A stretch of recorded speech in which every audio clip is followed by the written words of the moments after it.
Hey everyone, Walter Crosby with Helix Sales Development, your host of Sales and Cigars. Today's episode is a friend of mine I met last year at one of my cigar events, Kyra Jefferson. She's in the real estate business. She's been in the real estate business for a while. She's done the acquisitions, the investing. She's doing development work. She's got a kind of a unique perspective on this. She's got a mentorship program. She wrote a book. There's some really good little nuggets that we're gonna share with you. If you have any interest at all in the investment world or the development world of real estate, go grab a cigar, grab a cocktail, strap in for another exciting episode of Sales and Cigars. Thanks.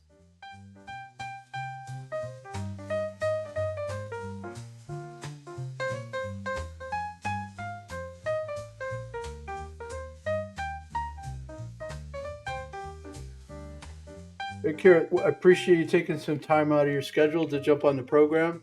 Welcome, and Thank I've been looking forward to this. Me too. All It's right. been a minute since I seen you last. Yeah, you came to one of my cigar events at La Casa in Detroit end of last year, right? Yes, I did. Yeah. That was I did that for business. I did it for fun, but it was good all around. I think there's It some was great. thinking. Yeah, good. I'm glad it was a good experience.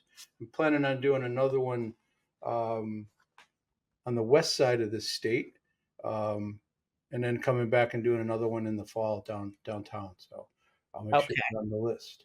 Thank Um, so one of the questions I like to ask guests is if there's a book that either you kind of go back and reference, once a year, or something that you gift to other entrepreneurs or people you're mentoring. Is there one of those that sticks out for you? Well, I would say I have a book of my own. So, but the book that I would say, my book is Jefferson's Journey, the Boom, the Bankruptcy, and the Bounce Back, telling what my lifestyle was before I filed bankruptcy, filing bankruptcy, and then leaving my job 70 years later. So, but the book that I would say that I reference a lot and that I recommend to just people in general, but especially entrepreneurs, is Millionaire Mind. Okay. And Millionaire Mind was great because it changed how I looked at money. It changed how I did things, and the principles that it discusses, they have stuck with me. so it's one of those books that sort of, some people call it their relationship with money, how they think about it, their desires around it. But so it had that sort of impact on you. Yes, and, Robert Kiyosaki, that Rich Dad Poor Dad, is Hmm. definitely another that I can definitely add to the list. I would say between those 2, they definitely changed how I looked at money, how I moved money, how I did things. Millionaire Mind changed my aspect as how I felt about cars and vehicles, because they indicated that if there is a vehicle that they like that comes out, they will not purchase the vehicle until a year later. And a year later, the car depreciates in value anywhere between 20 and 30,000. Hmm.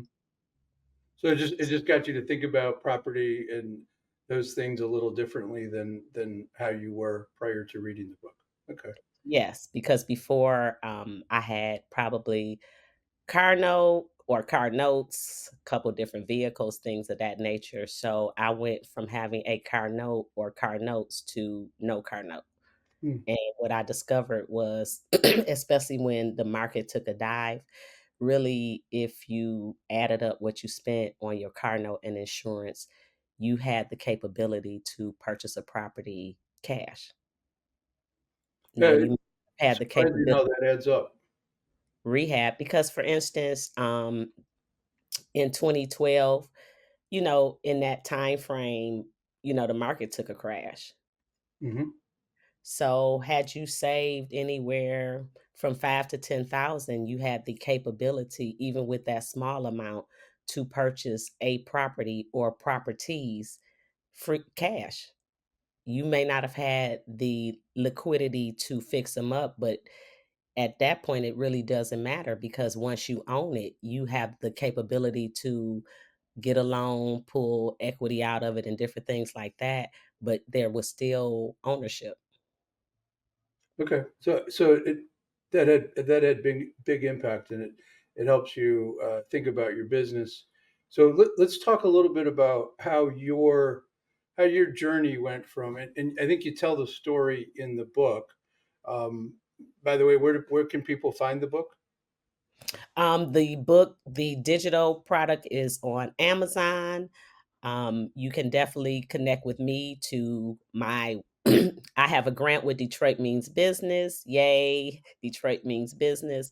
So they are currently redoing my website. So at the moment it's down, but if through any of my social media platforms, they can connect with me and I can autograph and send them a book directly. Awesome. All right, cool. So we'll have the email and things in your LinkedIn so people can ping you to go grab a copy of that. So let's talk a little bit about that journey. I mean, you wrote a book about it, so there has to be some impactful ideas in there. Um, what were you doing before you started this career in real estate? You went from broker to investor to developer. So kind of, can we talk a little bit about that arc? What that what that looked like Um, and the whys? I am not a broker, but I am a real estate investor and developer. So what happened was I purchased my first home in Detroit, and when the casinos came, the property more than doubled in value. So when I got ready to sell the home, I didn't want to put all the funds into another property. So what I did was I bought myself a home, and then I bought a duplex. And that's kind of how the thing got started. So from the one home I purchased, because of the how the value increased, I turned around with and sold that one home and purchased two. Well, really, you could say three. So I purchased a duplex, which is side by side. So that's two units. And then I purchased a home for myself. You're managing these properties on your own? Yes. I hired a property management company, but I felt I did better. And that Hmm. was one of the reasons I left my job is to, for one, I discovered that as I got into real estate and acquired more, it was something that I actually enjoyed. And left my job to focus more on what I had. I realized that certain things were going on because I worked full time and was working on managing the property. And when I left my job, I found that, like some of my contractors would say that they were there, but because they didn't know that I had left my job, I would go on some of the job sites and they weren't there Ah, so they were taking advantage. because they knew I worked full time.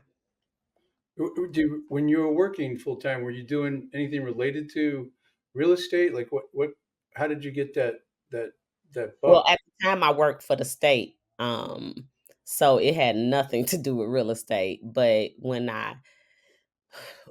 I guess when I originally was selling my home, I wanted some type of investment. So I had a friend that rehab houses for real estate companies. And he said buying property would be a good investment. And when I thought about it, I said yes, because you can make an income, the tax write off, you can real estate you can hand down throughout generations, create wealth and legacy. So that was one of the things that um, made me go for it. Hey everyone, Walter Crosby, your host of Sales and Cigars. Just wanted to give you a heads up that next month we're going to do a series of episodes on prospecting. We're going to cover all of the basics, all the fundamentals, the things that are going to help make your sales team be consistent hunters. What are the prospecting tactics? What are the things that we know that work, right? So, how do we get prepared to do this? I'm going to go through all of this in 4 episodes. They're going to be just me. I'm going to be talking fast. I'm going to be talking about what we know works, what we know has worked for a long time, and probably what your sales team isn't doing. So if you're a sales manager, if you're a salesperson, if you're a sales leader or a business owner who wants to help your sales team, These episodes will be short and to the point, and they will be helpful. Go grab a cocktail, grab a cigar, and tune in for those upcoming episodes. Thank you. So, creating income, creating wealth, creating legacy, those are three separate things, three separate ideas, all Mhm. connected. Which one of those was originally a motivator for you? I would say, wealth. So you define wealth as being able to accumulate assets and sort of build that portfolio, Mhm. um, and put and create, whether it be stocks or bonds or real estate or other things. That's what we're looking at for wealth, and you're Correct. generating income out of off that, the As real well. estate. Okay, Mhm. and then as you try as you now you're making this transition, well, not necessarily a transition, but adding another component to developing properties. That's a little bit more challenging, I would A think. Like, lot more challenging. Way, I mean, more challenging, I can honestly say, than I could have ever anticipated. I had no idea, what even though I went through the program and, they talked about it and had all the people come in, actually doing it is not the same. And so mhm. all of the and really it was just not enough time to go through every single component, and so I didn't realize about surveys and phase ones and then maybe a phase two, and it's a lot to it. And so I had no idea, but I'm in it now. But that's how it goes. Sometimes, if God tell you everything, you wouldn't do it. So he didn't tell me everything because I wouldn't have done it. But once you're in it, you got to kind of keep going, and figuring things out. So you went through a program that kind of gave you the basics, but what I'm hearing you say is that you got to go get your nose bloodied a little bit. You got to get your hands dirty to really understand it. Um, and I'm assuming The you're value of money, what I think they probably discussed it, but didn't take a deep dive into just pre-development costs before you can even break ground. and And you're I in the city of Detroit, right? This is where you're doing your development. Mhm. So they got two or three hoops you got to jump through just to get the paperwork in the right hands. Yeah, so we've made those connections. Now I'm just working. I've got a couple grants that help with the pre-development costs, but it didn't cover a lot of it. So I'm, looking for funding for to finish with my architect, bring on my civil engineer, and then there's construction costs and picking the builder and that type of thing. Is this residential or a commercial development? Residential. How many units? We have the possibility with the lots to build anywhere from 7 to 11 single family homes. Hmm. There's what's interesting. I was talking to a client, out in Philadelphia, Mhm. and they have a program there, and they have to have something similar, but his organization is working with the city of Philadelphia to provide quality housing for people who work for the city of Philadelphia. Mm, And they're working out, they've worked out a situation where his business does the heavy lifting, right? They go through, um, make sure the property that's been acquired from the city is going to be able to sustain. They're building single family homes, and they're like giving folks that living in apartments, that are trying to raise a family, and they're giving them an opportunity to have like they call it like the home of their dreams. And we're talking about like an 1,800 to 2,000 square foot home with a that's yard, the whole works in the city. It just seems like a great. You have to be a city employee to qualify for it. There's some financial things that you have to be able to jump through. But his biggest problem isn't finding people that are qualified. It's finding people who actually believe that a program like this exists and that they don't have to come out of pocket. They just have to carry the mortgage going forward, which is less than what their rent on an apartment is. Um, and that's a I mean, they have to sell that idea to somebody that it's not too good to be true. It's actually true. Mhm. Is there anything like that going on in Detroit where there's a some sort of program like that? Not that I'm aware of. A lot of the programs that they have for low and affordable housing and even for new construction projects, which to me, I mean, they're all they want rental units. Hmm. They're not tied to for sale products. Yeah, that's what I think was makes this unique is that somebody actually owns a piece of property and a house, and they can they can raise their kids and raise a family Mhm.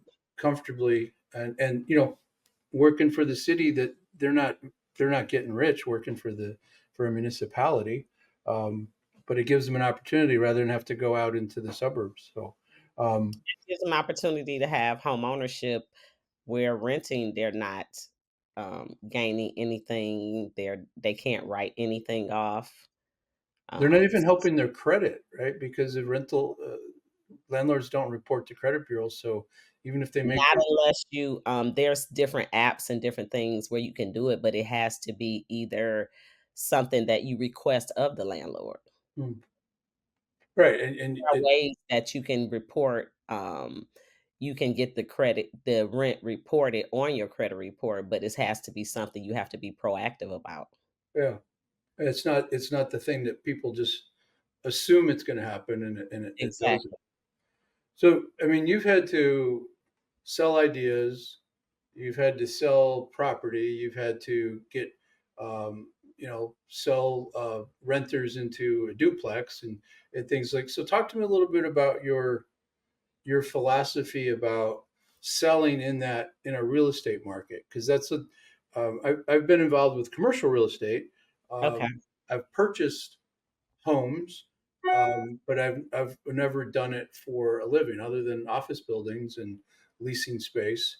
But I mean, how does that how does that you think that differs from selling a product, from one business to another, janitorial services to another Mhm. business or some widget? What is there something unique about the residential real estate market that you have to be successful in sales? Well, I sell stability Uh, because you gotta live somewhere, okay, and, home ownership is stabilization because if I buy the home, that means I don't have to, renew a lease every year. right. I don't have to worry about, the rent going up. Now the mortgage might go up, sometimes it even goes down based upon property taxes, insurance, and different things like that, but I guarantee the mortgage doesn't go up, at the rate that rent goes up. Oh, you can get a solid mortgage that 30 year fixed or 15-year fixed and know you're gonna the only thing you can't control is taxes, um, and charges from other municipalities. So, when you're talking to somebody that's a potential buyer or rental, that's what you're really getting them to think about is the long term, the quality of their life, rather than the new windows and the nice hardwood floors in the fireplace. You're actually getting them to think about what this means to them in their life. Yes, and, not having to move around a lot. Some people, they rent, and then when the kid gets, close to school age, then you moving again because you want to, you moving for the school system and all of that kind of stuff. And when you can just purchase in the area and stay there, and then what if you have another kid?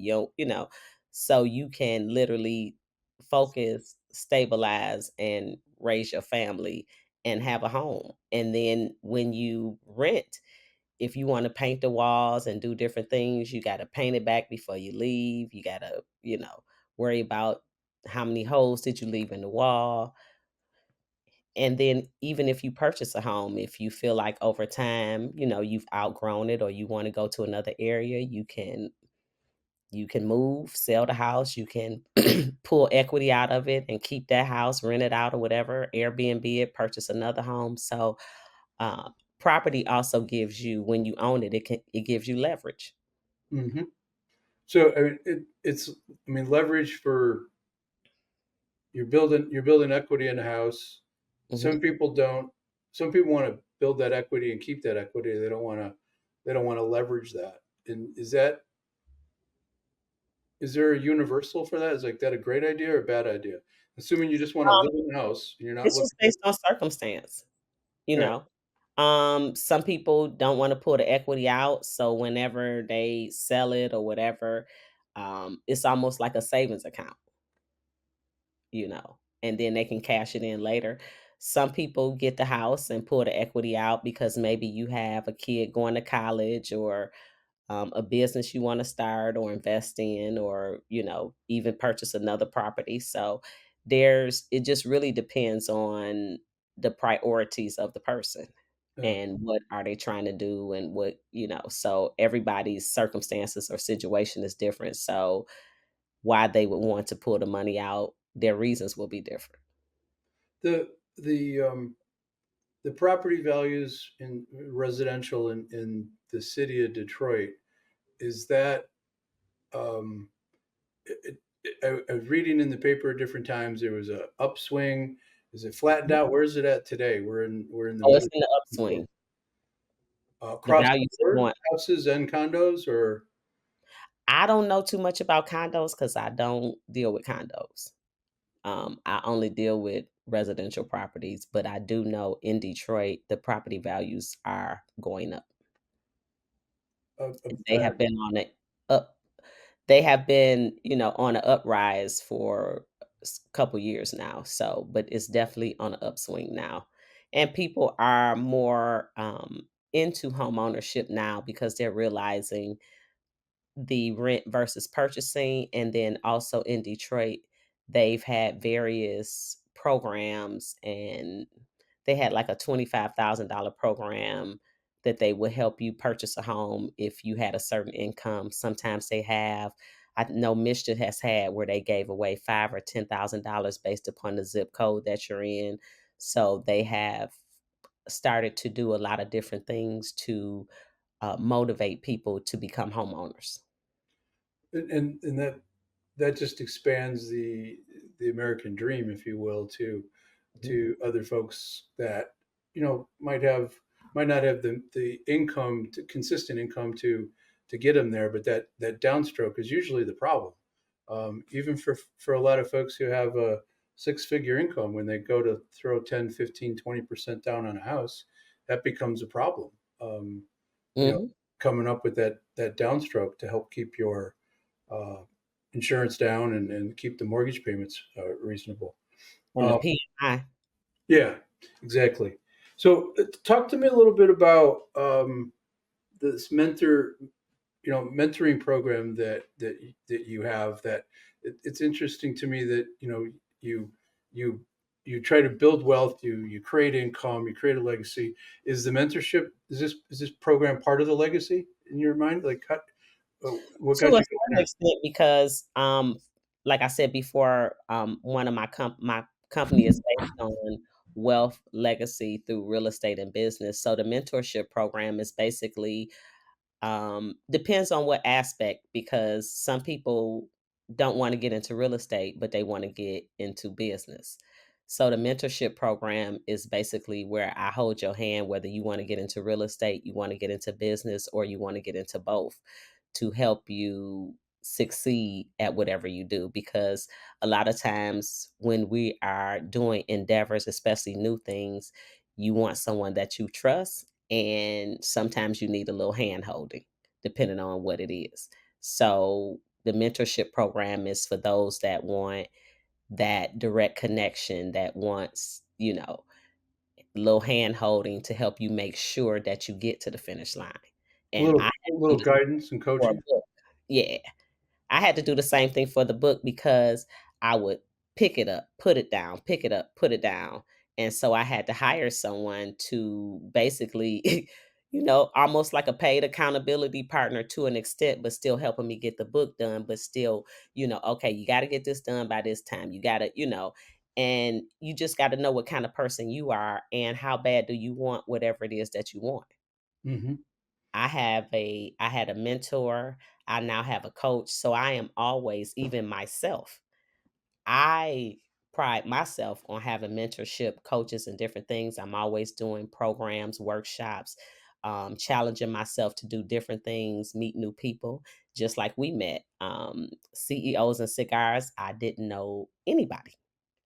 But now I know you, I know Josh, I know, so challenging yourself to step outside of yourself to do something that you've never done or go in a room that you don't know anybody, but you know, like, I didn't know anybody, but there were several things in the room, not just business, but just relationship, Hmm. conversation, laughter, just camaraderie. So a lot of times, we can get in this such a comfortableness with where we're at, what we're doing, but we also say we want to elevate, we want to scale up, we want to meet new people, but we don't make the moves or the steps to do it.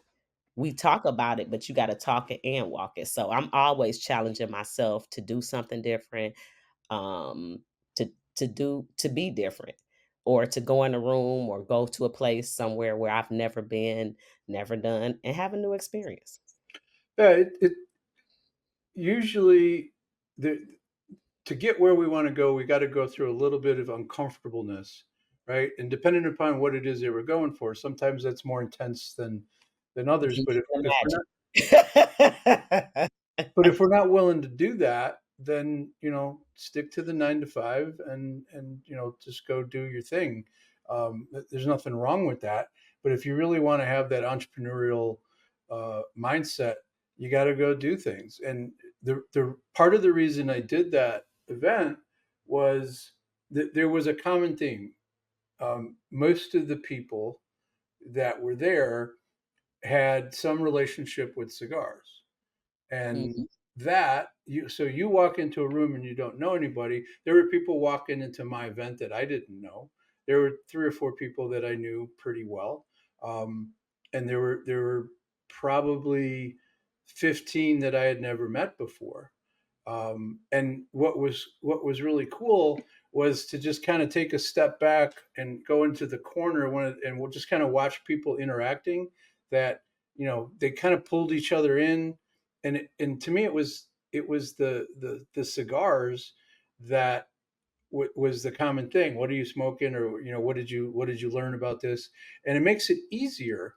Like, I know I can go anywhere in the country, and if I'm at a hotel, then go to the concierge, say, "Hey, where's there a cigar shop, a local shop, not a flashy place, just a nice lounge to go and have a cigar." And you walk in there, there's characters in there, like they're Always. always characters. They're funny. Um, I walked into one where my daughter went to the University of Kentucky, and Okay. she graduated this year. But there's a couple of shops down there, and I walked into this one. It's just like a neighborhood place, right? It's been around since the '50s, and I Wow. walked in there on a Saturday morning, and I had my little computer bag because I was, going to kill some time, do a little work, and have a cigar. And as soon as I walked in, like, all 6 heads turned and looked at me, sized me up, and they're like, "You're not from around here, right?" They pegged me as a Yankee just because the way I dressed or something. And they were like, "Hey, come on in. Like, what are you doing in town?" And there's a conversation going, right? Yep. And did I have anything in common with those guys? Mm-mm. Cigars. Uh, Cigars. and they all had kids, and they were telling me their experiences. I mean, I didn't get any work done. No, Um, but it was, I always feel like it's a little adventure going into a shop no matter where it is, Philadelphia, Kentucky, Miami. I'm going to Miami next week. Um, you know, I'm gonna go find a cigar shop and just go hang out. Do that when I go out of town. Actually, I went to Maryland and met a gentleman. His thing is called the Stogie Company, and he invited me to a party. Um, they did a cigar party at a golf course. Okay. When I tell you, I had never experienced anything like that, but I had a great time. They had a DJ. He had a table selling cigars. It was men, women, just all kind of smoking, vibing. It was a great experience. And then to especially have this experience and be out of town. Yeah. And It so I is. just contacted him recently, asking him, what they got going on, what's the schedule and some different things. So he was glad to hear from me. He remembered me. And this was a couple years ago, probably about 2 years ago. And so just to build that relationship. You can. I go back to certain towns, and you know, they don't know my name, but they know what I like to smoke. It's really weird. Yeah, I The, I forgot this was sales a cigar. I woulda had my cigar. it's kind of a you know it it's it gives you the comfort to go do some things, but you never know what you're going to walk into. But I always feel like I'm going to find something, and it doesn't matter wherever I go. That is, I mean, I've been to like the Dominican, where I don't speak Spanish, and we went into a little cigar shop, and they tried really hard. Like, their English was a little broken, way better than my Spanish, but like it, it was a lot of fun to try to get them because they were um, this particular gentleman had like he was growing tobacco and he sold the tobacco to a company that made the cigars, and then he came back and did the retail on the cigars, so he was part of the process of Okay. making the cigars, and it took a little bit for me to get to understand it, but I learned a little bit about tobacco plants, and I learned about how they age things. It was a great little experience. It doesn't matter where you go, if you can find some common link with anybody, when you're a cigar guy or gal. It's just one of those things. It Uh, is. I even did it in California, in San Diego. Mm. Which I thought I'd get arrested for smoking a cigar in California, but um, they had a beautiful little cigar shop in the Gaslight District, and you could sit outside, you could sit inside, have a cocktail and a cigar. That's pretty much when I wasn't at the conference. That's where my office was. So Mm. if you're ever in town, if you're ever in San Diego, it's a great little spot.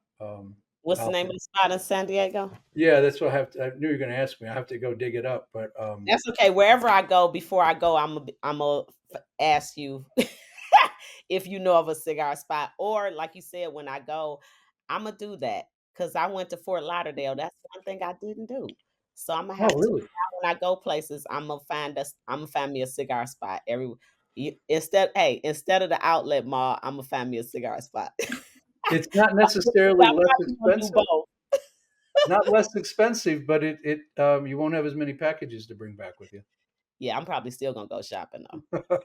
I'm not gonna lie to you. Well, one of the reasons, to be honest, that I go outlet shopping, first of all, the prices, and second of all, the uniqueness of the products. So when I buy stuff out of town, even if it's a name brand, like if I buy a Nike outfit, nobody is gonna have that Nike outfit here It, because it's it, the buyer in Florida and the buyer in Michigan ain't the same. So No, that's really true. I hadn't really thought about that, but mhm. especially in Florida, they have a whole different. They don't have a Oh lot of my winter gear. goodness. They don't have a lot of winter gear there, but But they got a lot of stuff. I'm telling you, Fort Lauderdale, Orlando. I haven't did any shopping in really Miami, just hanging, but Fort Lauderdale and Orlando, they got some shopping for you. Even the outlet in Vegas. Been to the outlet in Vegas. So Vegas got a good one too. Not as you'll find some things just depend on taste and style, but Vegas got and that Vegas have two different ones. They have like a premium and a different, like a lower scale, but yeah, that's one of my Have you been to Ish's La Casa out there in Vegas? Just a little bit out of town. No, I didn't even know they had one. Yeah, I'll send you the link to that. If you go to the website at La Casa's website in Detroit and you click on the Vegas location, um, Okay. it's a really it's in a little ritzy little town, Okay. but it's a beautiful little spot to go. They have shopping. It is not outlet shopping, but they have shopping. It's more like Rodeo Drive. Yes, I'm gonna pay premium price. I don't know. Might go Hey, look. well, no, hey, I'm gonna be there for the cigar, not the shopping. So There you go. All right. the Well, thing. we're gonna have a couple of different links for you in the show notes. Okay. What's the best way if somebody wants to grab that, take you up on that offer to get the book and have you sign it? What do they ping you with your email or just go to the link tree? What's the best spot? They can go to my email, any of my social media platforms. Probably Facebook. You can message me on Facebook. You can send me an email. I always check my emails. So any of those things. And on Linktree as well, if you go on Linktree, I do offer a free 15-minute consultation. So if you wanted to just, pick my brain for 15 minutes or speak to me about something, that is also available on Linktree. But as far as the book, they can definitely message me on Facebook. I have LinkedIn, Instagram, and you definitely can email me. You're everywhere, so they can reach out to you just about anywhere. That's the way of the world now. And I haven't even got they've been pushing me to TikTok. I'm like, y'all, I'm trying to manage this. So I haven't even made it on TikTok yet. So Yeah, don't hey, y'all don't talk about me. I take know your about TikTok. I just ain't made it there yet. take your time. That's it might be going away or going to get sold. So, Are you um, serious? yeah, it's owned by the Chinese, and Oh, there's I didn't know that. some concerns about that. So, um, I can only imagine. so people will reach out, can grab the book, go get 15 minutes with you to pick your brain on some real estate ideas. Check you And out with your also on the link tree, I have a couple free products too, talking about real estate and some different business and some things. So on the link tree, not only can you get the free 15-minute consultation, there's also some free products on there as well. awesome. Well, thank you much for taking the time to have a chat, and hopefully this helps you navigating Thank you for your having me. your I uh, really appreciate development it. project. Thank you, and Appreciate thank you it. for having me. Thank you.